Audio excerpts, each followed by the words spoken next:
Il y a en France aujourd'hui plus de 1000 espèces d'abeilles sauvages. L'abeille domestique, Apis mellifera, est la principale espèce utilisée de nos jours en apiculture. La production annuelle de miel en France est estimée à 40 000 tonnes par an. Ce miel est produit à partir du nectar récolté par ces dernières qui participent par la même occasion à l'effort de pollinisation des espèces végétales.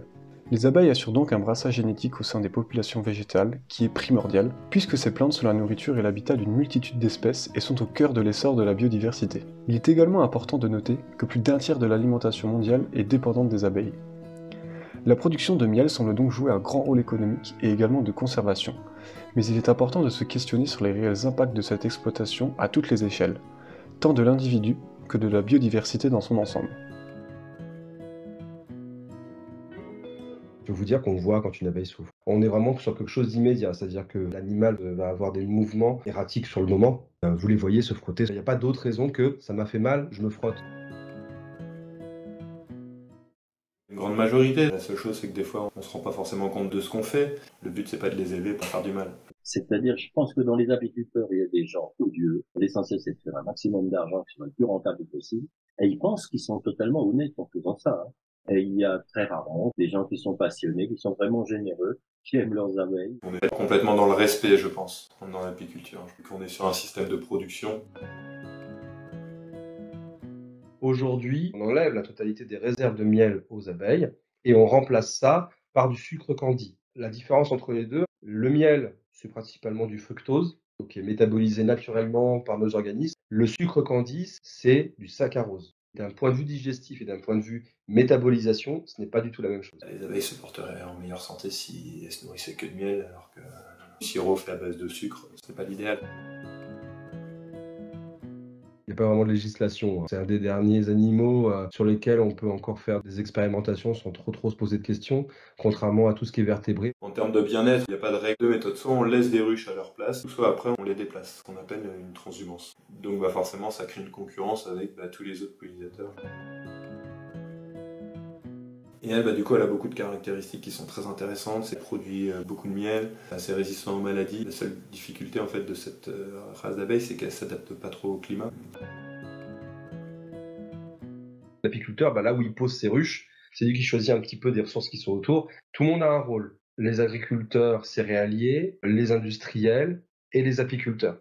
Pour les abeilles sauvages, on a un problème aujourd'hui qui est reconnu internationalement, qui est le manque de données. C'est-à-dire que comme elles présentent moins d'intérêt économique, elles sont beaucoup moins étudiées et donc on a beaucoup moins de données sur ce dont elles ont besoin et donc sur ce qu'il faut mettre en place pour pouvoir les protéger. L'abeille endémique en France, c'est l'abeille noire, a tendance quand même un peu à disparaître. Certains travaux d'apiculteurs sont intéressants pour conserver les races des abeilles. L'extrême, c'est-à-dire avoir une ruche, il n'y a pas d'exclusion compétitive. Par contre, avoir à un endroit 300 ruches, la base d'abeilles domestiques va repousser les abeilles sauvages.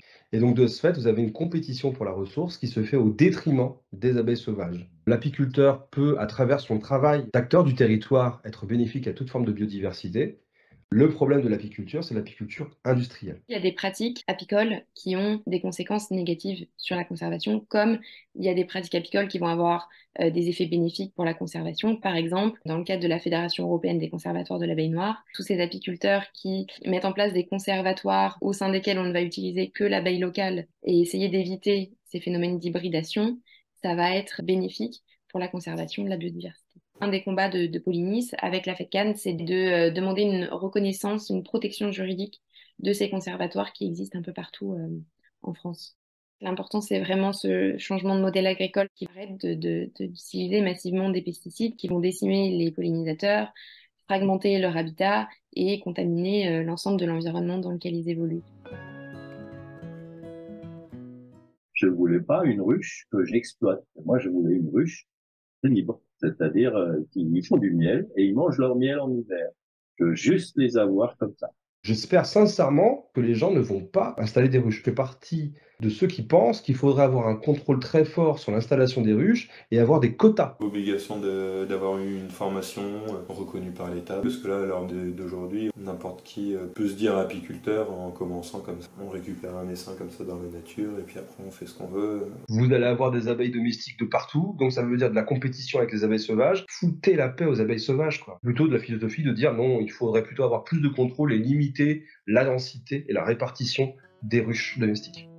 En conclusion, Il est indéniable que la production de miel n'a pas que des effets positifs sur la biodiversité et le bien-être des abeilles. Le flou législatif actuel vis-à-vis de ces invertébrés laisse parfois place à des pratiques qui ne respectent pas leur bien-être individuel. De plus, malgré l'importance de leur rôle de pollinisateur, il existe aujourd'hui une réelle concurrence entre l'abeille domestique et les abeilles sauvages, qui a pour conséquence une chute de la biodiversité de ces espèces. Même si les pratiques peuvent varier selon les motivations des différents acteurs du monde de l'apiculture, il semble nécessaire d'y apporter un encadrement plus important, afin que cette pratique ne soit plus néfaste tant pour les abeilles en elles-mêmes que pour les autres pollinisateurs. Et vous, qu'en pensez-vous ?